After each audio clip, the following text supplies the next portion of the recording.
You truly have a fascinating work history. I mean, I think you work as a futures trader for a little bit in I did. college. When I got out of college, I went to Chicago. Um, an interesting story, I guess, somewhat in itself. Yeah. But I was supposed to work for a company called Cargill, and their meat department, which at the time was called Excel. On the way to Chicago, my truck broke down, and called them up and told them that I was, I guess, disabled for a day or two, and they said no problem. I showed up to Chicago for my job, and they told me your job's gone. We Wow. gave it to somebody else. Yeah. And thankfully, I ended up working for a company called Iowa Grain, and spent some times down there in the pits.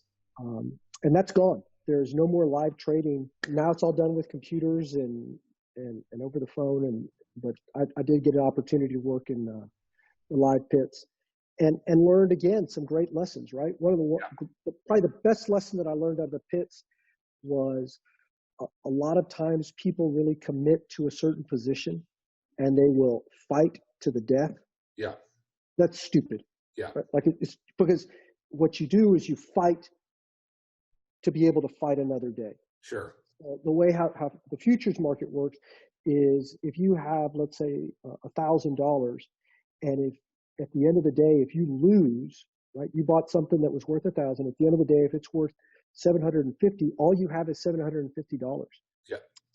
And if you had something that's worth 750, and now it's worth 500, again, you lose those 250. And then you have something that's worth 250, then it goes back. And you can get negative where you've actually got a margin call and you've got to come up with money. And so that's really what the point is you never want to deplete your bank where you have nothing left to fight. You always want to, if you're in a bad position, get out. Yeah.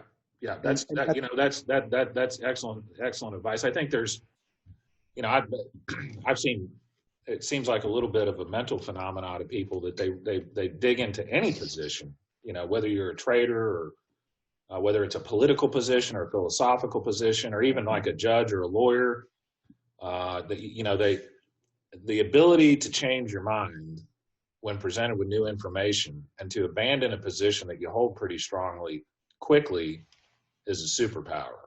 And look, we've been working together for quite some time, and we've done a lot of cases together. There's been multiple cases where we've started and we thought it was wonderful. Yeah. We get into it and we're like, we got to get out. We need to get our expenses. If we put a little bit of money in the client's pocket, wonderful. If we make some money, great. But this case is not what it is. That ability to not be wed to a particular position, I feel like I really learned that in Chicago. It was a guy named Bill Sapola that taught me that. Yeah.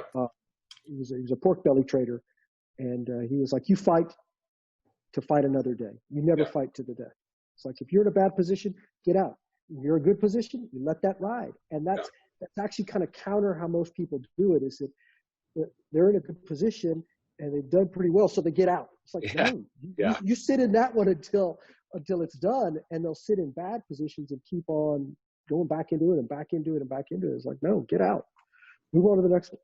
Yeah, and that's actually something that's been studied for a long time. The fear of loss is way more powerful than the joy of gain. And so people will literally, given the exact same risk profile and the exact same odds, they will bet that they will try to avoid loss much more than they will try to acquire gain, because like I said, the fear of loss is psychologically much more troubling, even if it's the exact same mathematical formula.